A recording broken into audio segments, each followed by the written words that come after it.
أعوذ بالله من الشيطان الرجيم بسم الله الرحمن الرحيم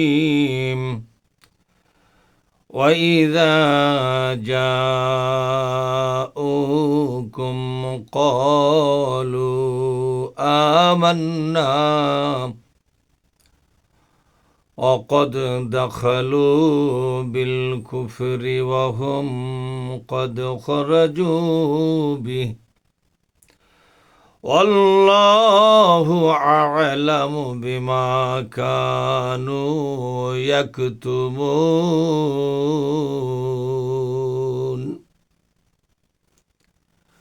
الحمد لله رب العالمين والصلاة والسلام على سيد المرسلين وعلى آله وأصحابه أجمعين أما بعد সম্মানিত আমার দ্বীনী বন্ধুগণ, আমি আপনাদের সামনে পবিত্র কোরআনের 5 নম্বর সূরা আল মায়েদার 61 নম্বর একটি আয়াত আমি পড়ে শোনালাম।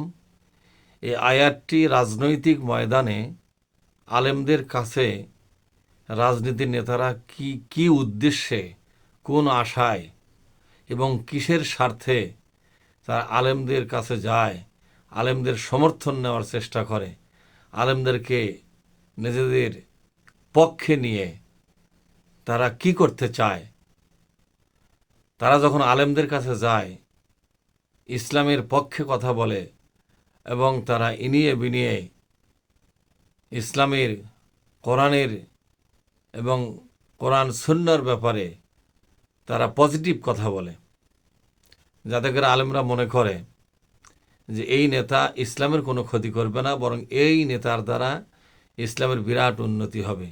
এই ক্ষেত্রে আলেমদের ভূমিকা কি, এ সম্পর্কে আল্লাহ তাআলা এই আয়াতের মাধ্যমে তার দিক নির্দেশনা পেশ করেছেন। এটা মূলত রাজনৈতিক আয়াত। অনেকেই বলে কোরআনে কোনো রাজনীতি নাই। এই আয়াতটি তরজমা এবং ব্যাখ্যা শুনলে আপনারা বুঝতে পারবেন যে আল্লাহর কোরআন রাজনৈতিক আলোচনা দিয়ে ভরা। আল্লাহ পাক বলছেন, ওয়াইজা জাউকুম, তোমাদের কাছে যখন এই দেশের একদল নেতারা আসে তোমাদের সমর্থন নেওয়ার জন্য,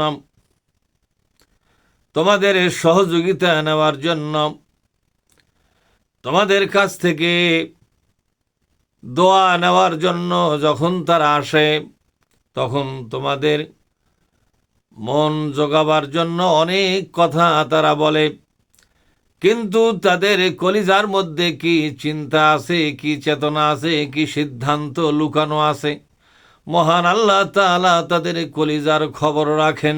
সুবহানাল্লাহ। আল্লাহ পাক বলেন, ও আলেম সমাজ, ও জ্ঞানী গুণীরা, পীর মাশায়েখগণ, খতিবগণ, ইমামগণ, তোমাদের কাছে রাজনীতির নেতারা যখন আসে তখন তারা কি সুন্দর উদার হয়ে ইসলামের পক্ষে তারা জয়গান গেয়ে যায়। তারা বলে, আমরা যদি ক্ষমতায় যাই কোনোদিন ইসলাম বিরোধী কোনো বিধান আমরা পাশ করব না, বরং আমরা মদিনার ইসলাম দিয়া দেশ শাসন করব। আমরা তো মদিনার ইসলাম মানি, আমরা কোনো ব্যক্তির তৈরি করা ইসলাম মানি না। এই ধরনের হাজারো কথা বলে আলেম ওলামা, সরল আলেম ওলামা, সহজ সরল আলেম ওলামাদেরকে তারা নিজেদের কবজার মধ্যে নিয়ে তাদের মাধ্যমে নির্বাচনী বৈতরণী পার হইয়া ক্ষমতার চেয়ারে বসে অলঙ্কৃত করে না, বরং ক্ষমতার চেয়ারটাকে কলঙ্কিত করে ফেলে। এই বাংলাদেশ 1971 সাল থেকে 2025 সাল পর্যন্ত 54টা বছর পার হয়ে গেল। এই 54 বছরে ক্ষমতার চেয়ারে যারা বসেছে, এই চেয়ারগুলোকে অলঙ্কৃত করে নাই, বরং তারা কলঙ্কিত করে দুনিয়া থেকে বিদায় হয়ে গেছে। এই চেয়ারগুলো আল্লাহর পক্ষ থেকে ছিল একটি আমানত। আমানতের সঠিক ব্যবহার না করিয়া বরং চেয়ারের ক্ষমতার জোরে, চেয়ারের খুঁটির জোরে তারা সন্ত্রাস কায়েম করেছে, দুর্নীতি কায়েম করেছে, রাহাজানি কায়েম করেছে। সরকারি সম্পদ, সরকারি পুকুর, সরকারি খাল বিল, সরকারি বরাদ্দের টাকা পয়সা, সরকার শাসিত ব্যাংকগুলো থেকে টাকা পয়সা লুটপাট করে নিয়া গোটা দেশের জনগণকে জিম্মি বানায়া হাজার হাজার কোটি টাকার মালিক তারা হয়েছে দেশে এবং বিদেশে। অসংখ্য ব্যাংকে তারা টাকা জমা করে কিয়ামত পর্যন্ত নিজে এবং তার পরিবারের জন্য বেঁচে থাকার সুন্দরভাবে এবং মর্যাদা সহকারে স্বাচ্ছন্দ্যের সাথে টিকে থাকার একটি আয়োজন তারা করে গেছে। মূলত তারা ইসলামের লোকদের কাছে দোয়া নিয়া, সমর্থন নিয়া, সুযোগ নিয়া ক্ষমতার চেয়ারগুলোতে বসে তারা যে বেঈমানি করেছে সেই কথাটা আল্লাহ পাক আয়াত সহ নিচের আরো 2টা আয়াতের মাধ্যমে আল্লাহ ব্যক্ত করেছেন। সুবহানাল্লাহ। তারা বলে, আল্লাহ পাক বলছেন, ওয়াইজা জাউকুম, তোমাদের কাছে যখন এই নেতারা এসে বসে, আলোচনা করে, দরবার করে, তোমাদের সাথে মিটিং করে, তোমাদের মাহফিলগুলোতে হাজির হইয়া তারা যে কথা বলে, প্রথম যে কথা বলে, কলু আমান্না, তারা ঘোষণা দেয় একেবারে সকলের উদ্দেশ্যে, মুসলিম এবং আলেম ওলামাদের এবং জনগণের উদ্দেশ্যে বলে, আমরা ইমানদার মানুষ। এর প্রমাণ হিসেবে তারা টুপি মাথায় দেয়।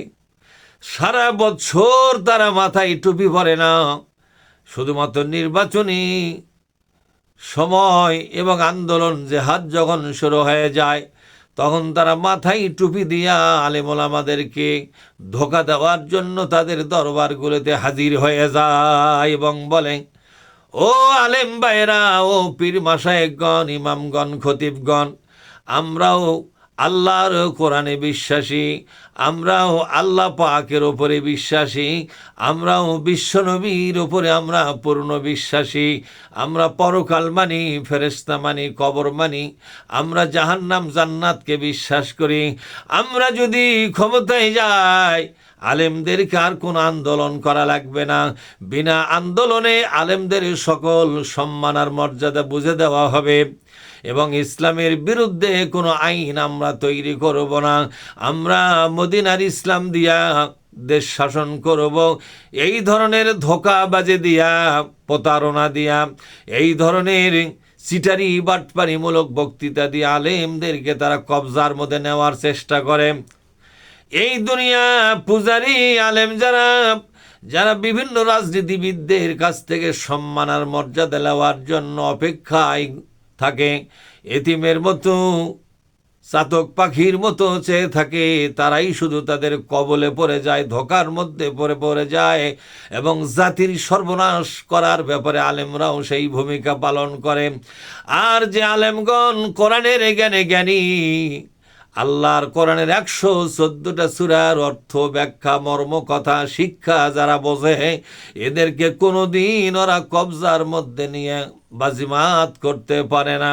আল্লাহ পাক বলছেন, ওরা বলে আমরা ঈমান এনেছি, আমরা ঈমানদার, আমরা আপনাদের মতো ঈমানদার। এরপর আল্লাহ পাক বলছেন, ওয়াকাদ দাখালু বিল কুফরি। কি সুন্দর কথা! ওয়াকাদ মানে এবং অবশ্যই, ওয়া মানে এবং, কদ মানে অবশ্যই, দাখালু তারা ঢুকে পড়েছে আলেমদের দরবারে, তারা ঢুকে পড়েছে ইসলামী জলসার ভিতরে, তারা ঢুকে পড়েছে তাফসির মাহফিলের মঞ্চের ভিতরে। এইভাবে করে আলেমদের কাছাকাছি গিয়ে, পীরের দরবারে কাছাকাছি গিয়া, আলেমদের সাথে গোপনে প্রকাশ্যে বিভিন্ন দরবারে গিয়া তারা যখন এই কথাগুলো বলে, আল্লাহ পাক বলছে, না না, অন্তরের মধ্যে পুরা বেঈমানি নিয়েই তারা হাজির হয়ে গেছে। এই সকল রাজনীতিবিদেরা কোরআনে রাজনীতি করে না, ইসলাম কায়েমের আন্দোলন করে না, মানুষের আইনের পার্টি করে, আর ভোটের সময়, ক্ষমতা নেওয়ার সময় তারা আলেম ওলামাদের কাছে ইসলামের জয়গান গায়। এরাই হলো ধর্ম ব্যবসায়ী, এরাই হলো ধর্মের নামে ব্যবসা বাণিজ্য করতেছে। এই জন্য আল্লাহ তাআলা বলছেন, ও ইমানদারেরা, আলেম ওলামারা শোনো, এরা কিন্তু পুরা কুফুরি কলিজা ভরা নিয়েই তোমাদের কাছে গেছে, এদের কলিজা থেকে কুফুরি বিসর্জন দেয় নাই।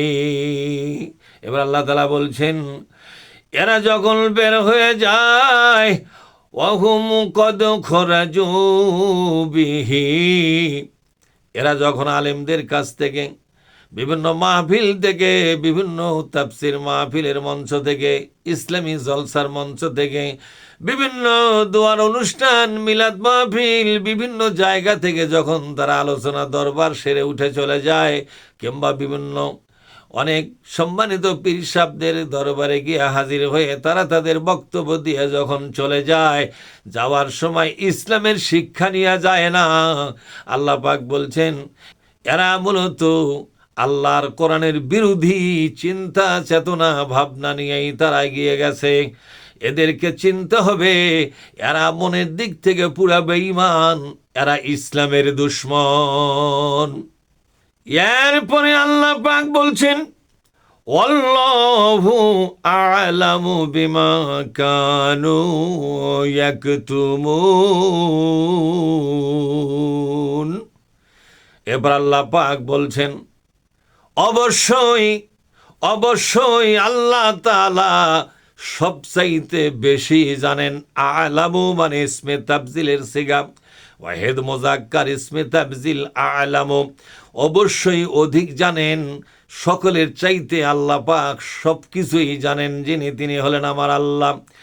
বিমা কানু ইয়াকতুমুন, অন্তরের মধ্যে যা কিছু গোপনে রেখেছে। কি গোপনে রেখেছে? যে কথা আল্লাহ নিজেই আগে বলেছেন, ওদের অন্তরের মধ্যে আছে ছলে বলে কলে কৌশলে এই আলেমদের সহযোগিতা নিয়ে, সমর্থন নিয়ে, এই আলেমদেরকে সাথে করে নিয়ে যদি একটা বার ক্ষমতায় যেতে পারি, তাহলে গোটা দেশে ইসলাম বিরোধী, হাদিস বিরোধী, কোরআন বিরোধী, ইসলামী শরিয়াত বিরোধী, কোরআন ও সুন্নাহ বিরোধী যত আইন, যত বিধান, যত সংস্কৃতি, সব কিছুকে মানুষের মাঝে চালু করে দিয়া গোটা জাতিকে তিলে তিলে ইসলামের বাইরে নিয়ে যাওয়া হবে। মানুষ যত ইসলামের ভিতরে থাকবে, ততই এদের রাজনীতির সমস্যা বলে মনে করে তারা। এই জন্য আল্লাহ তাআলা বলছেন, কলিজা ভরা আছে শয়তানি দিয়া ভরা, কলিজার মধ্যে আছে বদমাইশি দিয়া ভরা এদের। এই সমস্ত রাজনীতিবিদেরা ইসলামকে শুধু ব্যবহার করে, আলেমদেরকে শুধু ব্যবহার করে, এমনকি 5 ওয়াক্ত নামাজও রাজনীতির স্বার্থে এরা ব্যবহার করে। এদের টুপি, পাঞ্জাবি, ইসলামের কথা, ইমানের কথা, বিসমিল্লাহির রহমানির রহিম এবং কলেমার কথা, বিভিন্ন রকমের ইসলামী শরীয়তের পক্ষের কথা শুধুমাত্র রাজনীতির ময়দানে বিজয়ী হওয়ার জন্যই বলে। ইসলামের কোনো কল্যাণের জন্য, ইসলাম কায়েমের কোনো চিন্তা ভাবনা এই নেতাদের কলিজার মধ্যে নাই। এই নেতাদের কলিজা শুধু কুফরি আর শয়তানি দিয়া ভরা। মহাবিশ্বের মালিক আল্লাহ রব্বুল আলামিন এই সূরা আল মায়েদার 61 নম্বর আয়াতের আলোচনা থেকে আমরা আমাদের জীবনকে ইসলামী রাজনীতিমুখী যেন করতে পারে আল্লাহ তৌফিক দান করুন। আল্লাহুম্মা আমিন।